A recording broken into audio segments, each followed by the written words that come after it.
大家好啊！今日細妹又同大家分享我同媽媽去北京旅行嘅珍貴點滴，就喺2001年。因為國泰嗰陣時咧，直至到2003年先至有直航機飛去北京。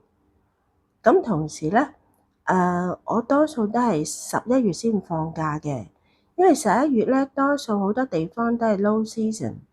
咁我哋上到嗰啲員工機票嘅機會咧就高啲，咁所以嗰一年咧就喺11月帶咗媽媽搭呢個港龍，然之後搭飛機去呢個北京玩幾天咯。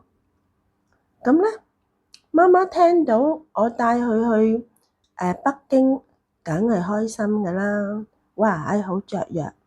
咁我哋上到飛機嘅時候咧，咁媽媽就想去廁所，咁前面咧有兩個鬼婆就見到我扶住媽媽出入咁啦，佢就覺得好似唔耐煩咁啦，就走嚟同阿媽講，我媽唔識講英文，佢就同佢講英文，佢話嗱，你咧就唔使成日要個女咧陪你出入，你要獨立啲啊，好似佢咁，去邊度玩咧都唔使人扶㗎咁。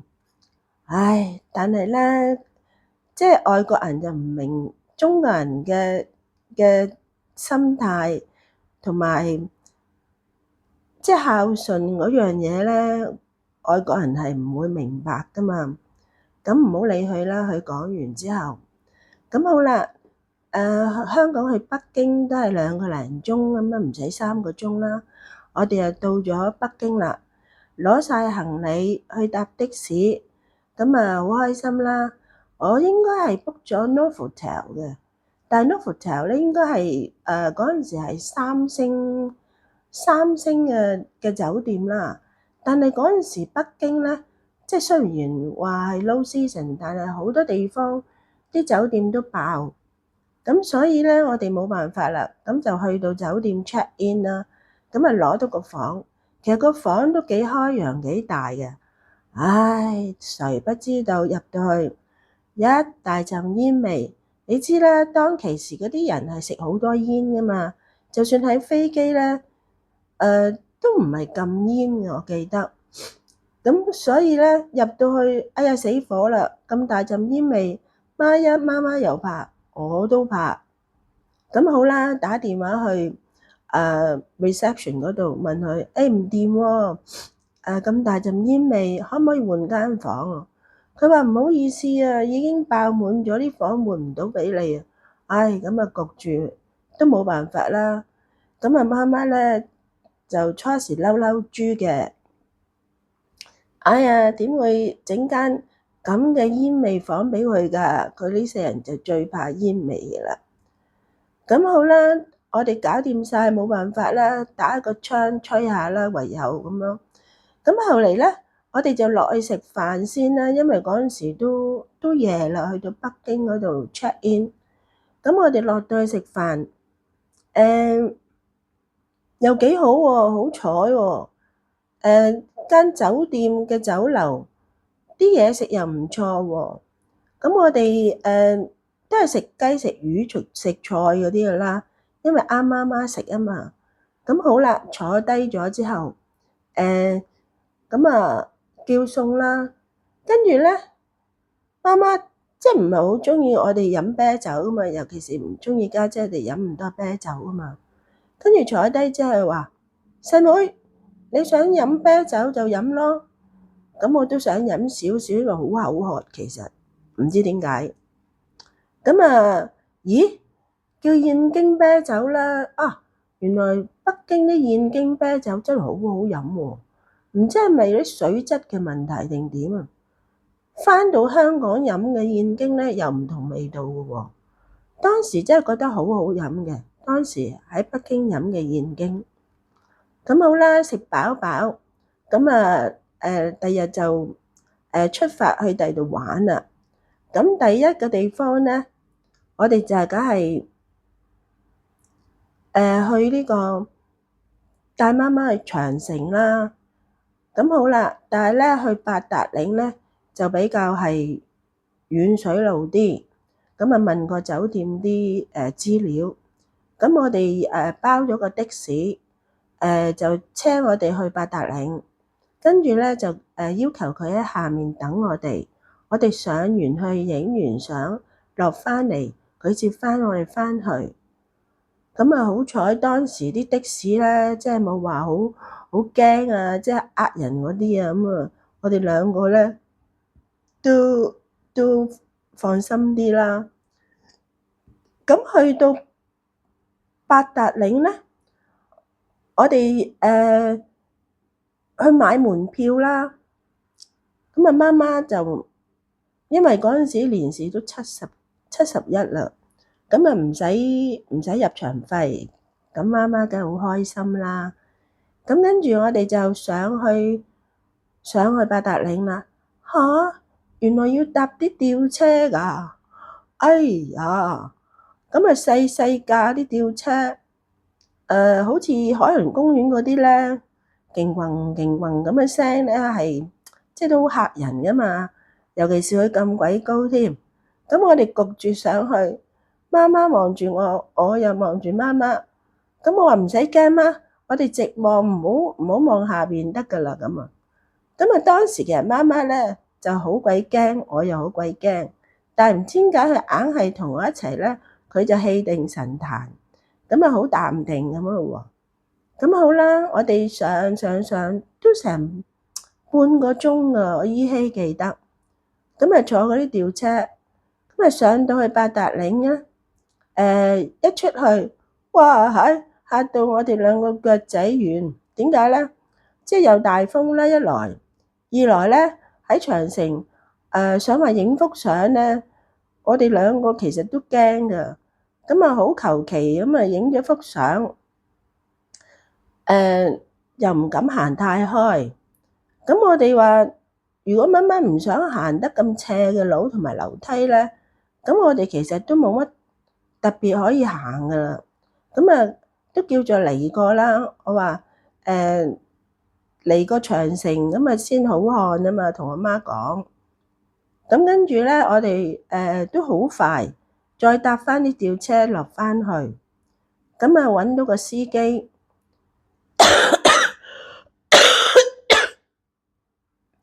揾到個司機咧，就車我哋翻去酒店啦。咁其實我見到當時下邊咧，附近八達嶺咧係有啲拉麵鋪嘅，蘭州拉麵。其實我哋大家都肚餓，咁你應該喺嗰度食咗先嘅。咁我又一時醒唔起，咁啊跟住咧應該係請埋司機去食噶嘛。咁但係諗住心急又翻去市區。咁後尾諗下，哎呀媽，我哋應該請佢食下拉麵先走嘅。咁後嚟去到市中心咧，見到好多拉麵鋪，咁啊跟住我哋就求其揾一間咧坐低食，咁啊叫埋司機去食，咁跟住食完咧，佢就車翻我哋翻酒店咯。咁啊當時啲拉麵都幾好味㗎，又真係唔錯。咁我哋翻到酒店，咁啊跟住咧都攰啦，因為都騰咗即係成個下晝啦。咁啊，琴日先到，咁我哋咪翻房咯，翻房休息下啦。咁啊又落去酒店嗰度食飯，因為其實真係酒店嗰間嘢食飯又幾好，又平又正又好味。咁我哋又去食飯，又去叫餸。咁啊坐低啦，食完啦，好飽啦，跟住翻嚟咧又沖涼啦。咁啊第二朝咧，媽媽唔知點解實係早起身過我嘅。咁啊好早就起身準備好啦。咁我哋咪又出發咯，第日。咁跟住咧，第二日出發咧，我哋就去呢個皇陵，去咗皇陵嗰度睇啦。咁啊，我話媽嚟到啦，都我哋行下啦。因為當時咧又冇智能手機，又冇 AI，即係好多 information 都問唔到。咁啊，冇辦法啦，咁入到去皇陵行吓，咁樣㗎，即係一條路去冇得翻轉頭。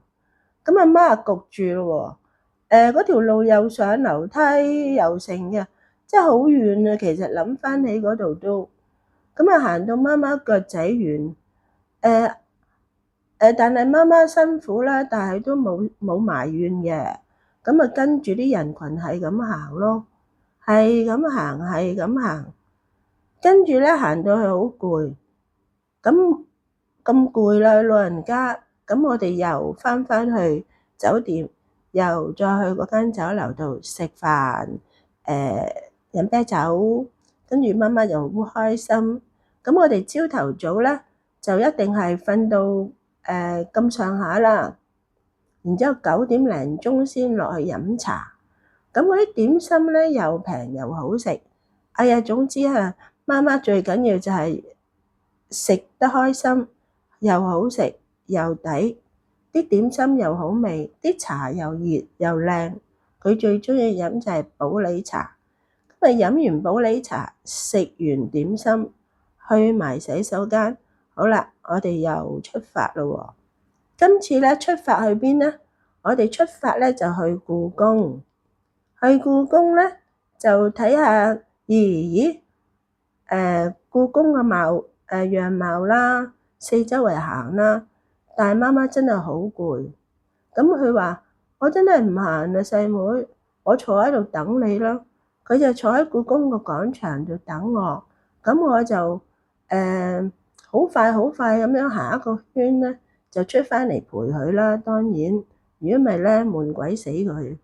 咁啊，當時咧最慘就係得傻瓜機，冇智能手機，唔可以即時影到好多相。咁啊，影得唔係好多相，但係咧搬屋啲相又唔知去晒邊，所以咧今次咧都係搜集一啲相片，然之後咧同大家講古仔咯。咁好啦，行完故宮，咁我哋出到嚟咧，見到三輪車，咁有車坐啊嘛，梗係開心啲㗎啦，唔使行。咁我哋咧就去搭嗰啲三輪車。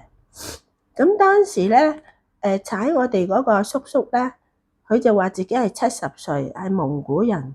哇係！但係佢皮膚滑捋捋，又紅粉飛飛，即係你睇嚟睇去都唔似70咯，仲咁鬼壯健，車住我哋兩個啲斤兩都唔少噶嘛。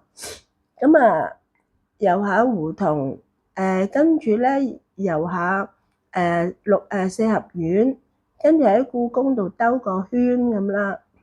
咁啊睇下啲風景啦。咁咧跟住到啦，時間到啦，咁我哋落車啦。我又衰嘅，嗰陣時孤寒，俾貼士又唔係太多。其實載住我哋兩個咧，個斤兩應該係俾多啲貼士就好啲嘅。咁我後嚟行下，同媽媽講：哎呀，媽媽，我哋應該係俾多啲貼士啊，俾咁少，載住我哋兩個斤兩咁都有翻咁上下份量嘅。咁啊，都行咗咁耐啦，咁所以咧，真係衰啦，後悔啦。咁後嚟咧，又翻酒店咯喎，因為一日啊嘛，唔可以太攰啊嘛，同媽媽行。咁又翻去酒店，如是者又食飯，又叫餸，媽媽又好開心，有得食，日日都有雞食，日日都有魚食，有菜食。朝頭早咧又有點心，又有靚嘅普洱茶，不知幾開心。媽媽真係好鍾意食㗎，其實。咁好啦，到第二日我哋就已經去咗幾笪地方啦。咁到第二日嘅行程咧，我哋就去天安門啦。咁去天安門行下，影下相。咁天安門咧側邊嗰度咧有啲叫做百貨公司咁啦，我哋就上去行下咯。跟住咧，我話媽媽，你買一件褸啦，你好似唔係幾夠衫着，咁啊揀咗好耐。其實嗰件衫媽媽就中意嘅，但係就可能窄咗啲，因為佢中意闊身啲啊嘛。但係啲 size 咧就唔係好啱佢，但係結果咧佢都係買咗一件，因為中意咯。咁啊，跟住嗰幾日就係着住嗰件衫。咁啊，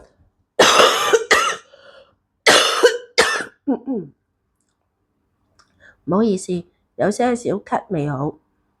咁跟住咧，我哋咧就喺天安門側邊嗰度行完之後啦，買完衫之後啦，咁啊，我問嗰啲資料嘛，嗰度有一間叫做公宴。咁我話媽，不如我哋去嗰度試下啦，橫掂都嚟到咯。咁我哋兩個人唔使食咁多嘅，我哋都食唔到咁多。咁啊，好多細細碟，好精緻噶啦。咁咧就我哋可以試下以前皇帝即係未做清朝皇帝嘅時候咧，佢哋食啲係咩嘅餸菜咁樣樣。咁同埋有啲宮女啊，扮宮女啊，跳舞啊，即係好多呢啲咁嘅表演嘅。咁都叫做試過下咯，帶媽媽去試下咯。咁跟住咧，佢好開心啊，可以見到咁多嘢，又食咁多嘢。咁跟住咧，嗱，呢個就係燕京啤酒啦，即係零舍好味嘅。咁跟住咧，嗱，當年就係國泰港龍機咯，嗰陣時就係即係直航啊，去北京啊咁咯。咁呢個就係我哋即係最近喺家庭群組嗰度咧就講開啦。咁我哥好笑，佢話老媽與我，跟住再另一本書咧就係媽媽的光輝歲月，好鬼搞笑。咁就試過啦啲公宴，然之後咧但係真係好可惜，嗰陣時好多相都冇時間影，因為我陪得佢，照顧得佢，又攞唔切個相機，每一個地方都影。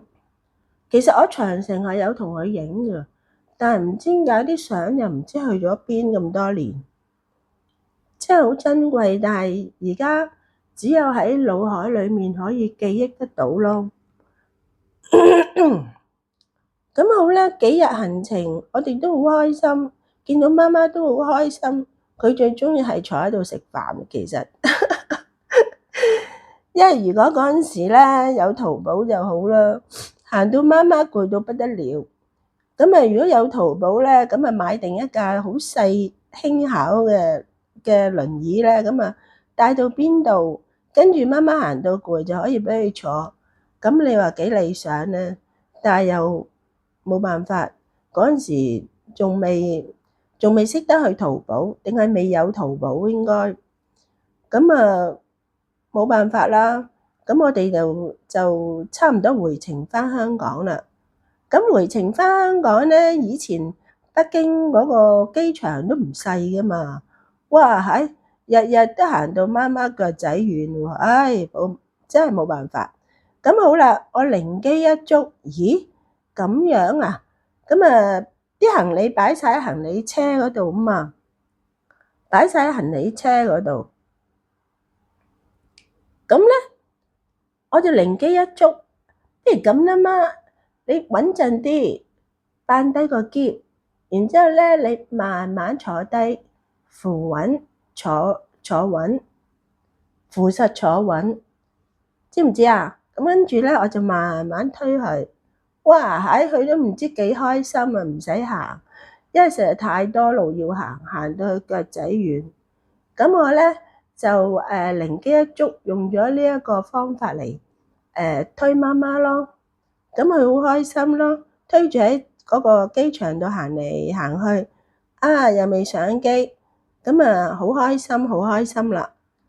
咁跟住咧，我哋就回程啦，返香港咯。咁就圓滿結束我哋今次去北京嘅旅行啦。好啦，今次就同大家分享到呢度啦，多謝各位留意。